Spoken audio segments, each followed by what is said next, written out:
Welcome to another edition of the Litigation Psychology Podcast brought to you by Courtroom Sciences.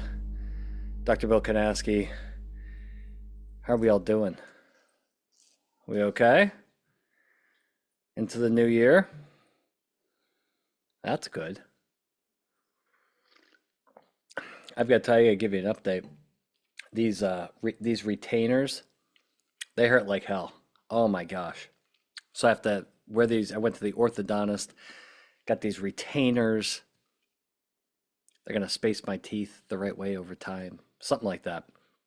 And I got to change them out every week. And every time I put a new pair in, oh my gosh, does it hurt. It is brutal. It's brutal. But I'll keep you posted. I got to do it for like a year or two. This is going to be awful. It was terribly expensive. Man, painful, painful, painful. Speaking of painful, how about painful deposition testimony? Okay, this is something we talk about a lot on the podcast. This is something that's largely avoidable by doing the right things. And we've talked about various techniques, what you need to do, right? Operant conditioning, things like that, preventing amygdala hijack. But let's take a step back and kind of talk about big picture what we're trying to accomplish here. And I've said this before, but now I'm going to actually dedicate a brief, this will not be a long episode, a brief episode to this. And this is something all attorneys should be thinking about in your witness preparation sessions. Now, I am well aware that you cannot hire Courtroom Sciences on every case. I am well aware that some of you don't hire us and you use somebody else. That's fine, whatever. But what's the overarching goal here, right? Whether you're using a consultant or you're doing this by yourself as an attorney, you want the witness to testify truthfully and effectively, okay? They can testify truthfully, but not be very effective, right? They could say too much, they could volunteer information. They could be truthful and make a big freaking mess, all right? What you want is truthful testimony that's also effective, meaning they're only answering the question asked, okay? They're not singing like a canary. They're not volunteering information.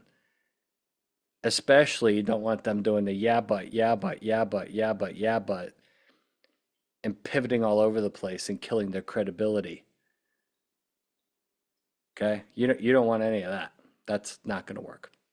Now, we talked about operant conditioning and the type of feedback to give witnesses. But again, I want to take a step back and make something very clear, which many people overall, I think, struggle to understand. And I think this is a problem with attorneys preparing their clients. Okay, you're preparing your clients for deposition testimony. Let me say what you need to do, okay? Let me be crystal clear about this. The only way the witness improves their performance, they must fail. Let me repeat that. The only way a witness improves, and when I mean improves, I mean learn, grow, and learn how to give more effective testimony, developing the right habits, extinguishing the wrong habits. The only way to do that, they must experience failure. Failure. Now, this is a point of contention. Many of you do not want to hear this. So let's think about some other life examples.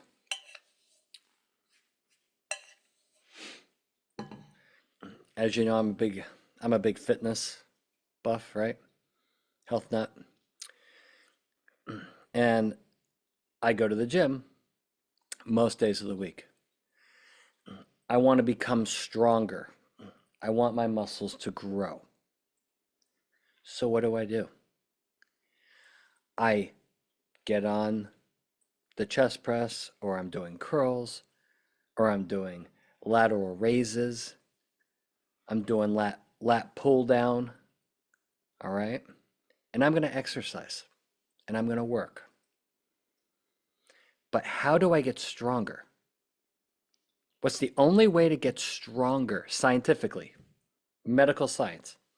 The only way to get stronger and to increase your strength and your muscle mass is to do repetitions till, you guessed it, failure. If I go to the gym and I go through the motions, all right, 3 sets of bench press, 3 times 10. Okay, next up, curls, 3 sets of 10. Tricep push down, 3 sets of 10, and I walk out, I am not going to get stronger and I am not going to grow.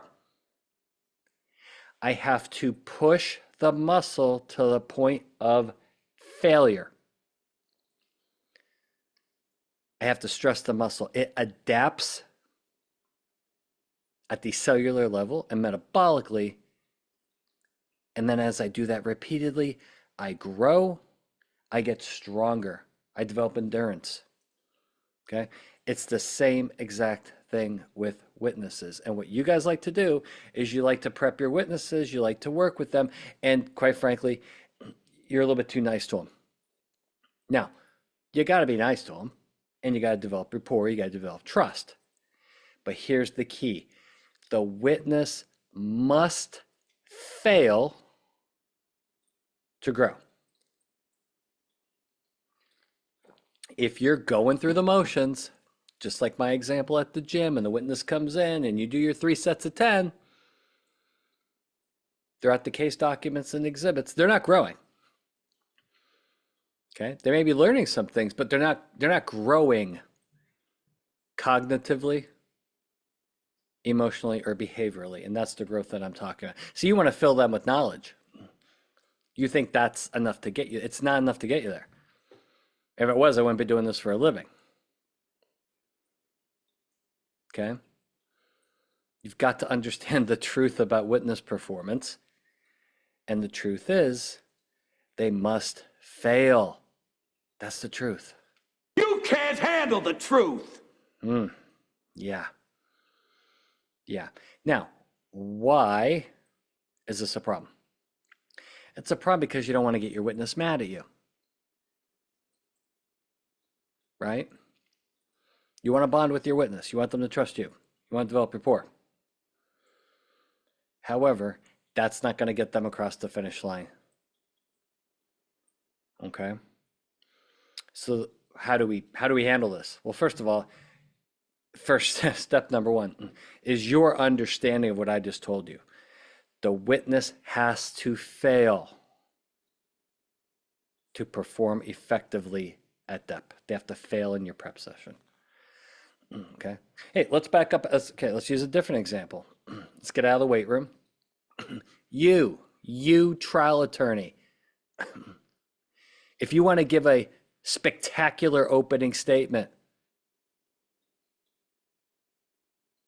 you need to fail in your practice sessions. You're gonna step in a pile of dog shit in one of your practice sessions, right? You're gonna make mistakes. You're gonna identify them. You're gonna correct them. Okay? You're gonna be giving your opening to your colleagues, and you're gonna screw it up. That failure and then adaptation is what's going to make you into a superstar attorney during your opening statement at trial. And that's whether you're doing it in a mock jury setting or you're doing it to your colleagues in the conference room. Okay? You want to fail in that process because that's what's going to make you better. So, I'm big on statistics, right? If you fail during any preparation session, whether it be with a witness, you're doing your opening statement, okay? The statistical odds of that failure occurring again in the real situation, at the real depth, at the real trial for your opening, the statistical odds that failure repeats itself is very, very low. very, very low. Okay. So step 2, induce failure. Okay. Trick your witnesses. Do mock questioning with them. Trick them. Trick them. And go, aha, I got you. And they're going to be like, what? I asked you this and you said that. That's wrong. You just fell into the trap. Oh, man. Okay, let's back up. Let's back up. We got this. Okay. Make them fail. Get all that out of their system. So when it's game day, okay, they're not going to fumble the ball in the red zone. Make them fumble during the prep session. Now, when you hire me, you'll see that's exactly what we do. I want as much failure as possible during witness training, as much as humanly possible. Why? I have control. I can identify it. I can fix it. I can identify it and I can fix it and prevent it going forward. That's how you get incredible performance. You've got to fail during the preparation process, identify those failures, adapt, learn, get better. Now, here's the tricky part. Again, most attorneys are like, well, I don't want my witness to get mad at me. Or here's an important one. I don't want my witness to lose their confidence if they keep failing. Very, very fair and realistic concern. Okay. So how are we going to get around this? We are going to educate them on this process. You're going to tell them exactly what I just told you. Use the weightlifting example. Right? Use that or something similar to where failure leads to positive results. It's kind of weird, right? I mean, how many areas in life does failure, but think about exercise. Again, I think exercise is the best example. The more you fail, the more the muscle gets pushed to failure in the gym, the bigger your muscles grow, the stronger you get. That's what this is like for witnesses. Okay, explain that to them. I tell every witness when we get started, I'm like, listen, the point of this training is to get you to fail. I want you to spectacularly fail. I want you to miserably fail. And know what we're going to do? We're going to pick you up. We're going to dust you off. And we're going to fix it. Because the last thing we want is for you to fail when the lights are on and the real situation. It's tricky. Attorneys, I've seen your witness, you guys like to dive into those documents and go over strategy. I get it. And as you should. The problem is the only way for the strategy to stick, and we've talked about this a million times, is you need the proper foundation. For the strategy to stick, you need the foundation that's cognitive, emotional, behavioral. And then on top of that, on top of the foundation is what you're building, and that's the strategy. Bad foundation, building doesn't hold up. Okay? So get the witness to fail. Now let's identify potential failures. Okay? We have different types of failures. And you want to make them fail in all these ways at some level for them to, again, adapt and to learn. Cognitive failures. Okay? Meaning you have to get them, because remember, what do we train them to do? Listen and think very, very differently than you would at work or at home or socially. Okay? You want to bait them and trick them in your mock questioning to start going fast and answering questions like this. And then when they do, you're going to say, time out. Okay? I just got you to get, I'm getting you going really, really fast. Like you're driving 55 in a school zone here.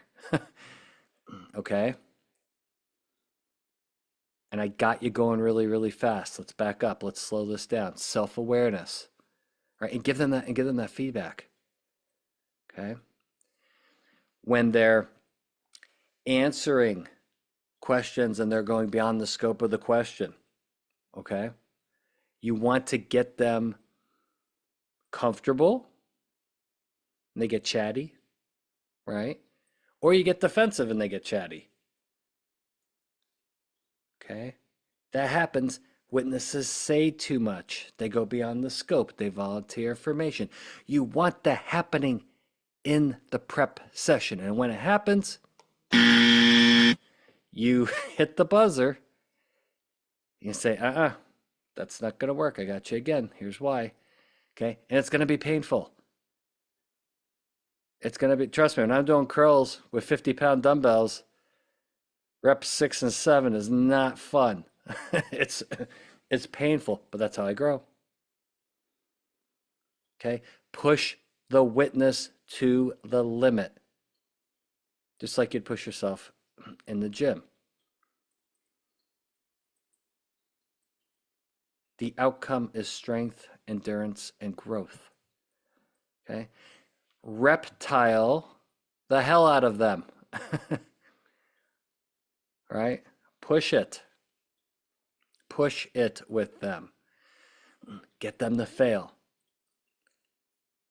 Get them to say how important, safety is the top priority over and over and over again. And then when they do, you let them have it. That's not what we talked about. So here's the deal.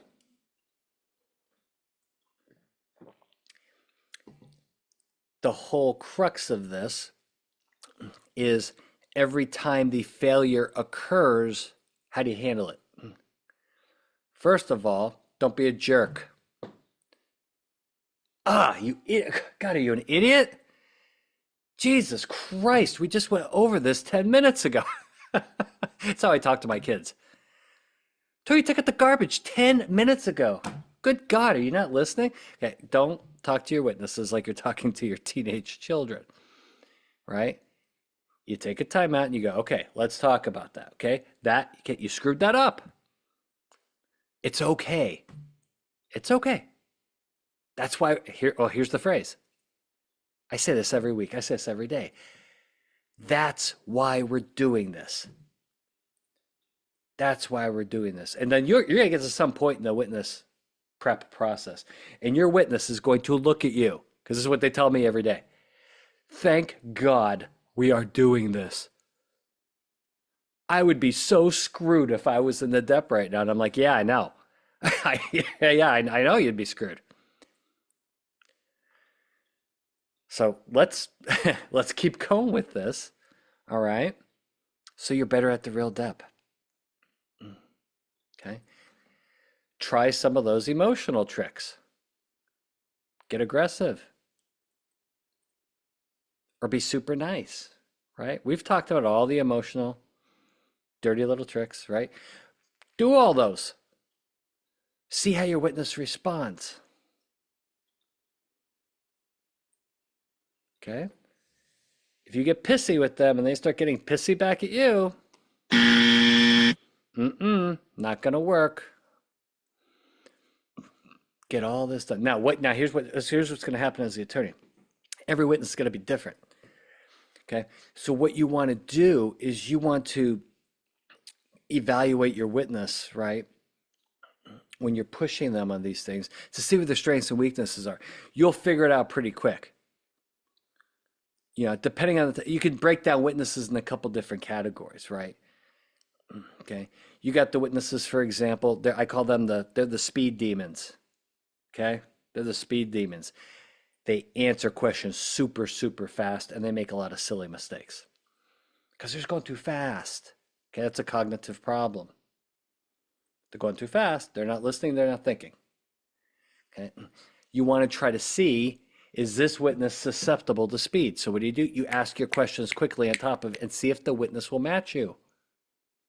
Make them fail. Now here's the great part. If they pass the test and they don't fail, for example, you're asking questions like bam, bam, bam. bam, bam. And they're pausing and they're being very deliberate with their speed and they're going 15 miles per hour in the school zone. You stop at some point and you go, wow, hey, I got to hand it to you. I've been trying to trick you. I've been trying to trap you. And you're not taking the bait. So what do? Operant conditioning, reward them, positive reinforcement. Excellent job, don't change a thing. Now, if you get them to fail, you go, let's back this up.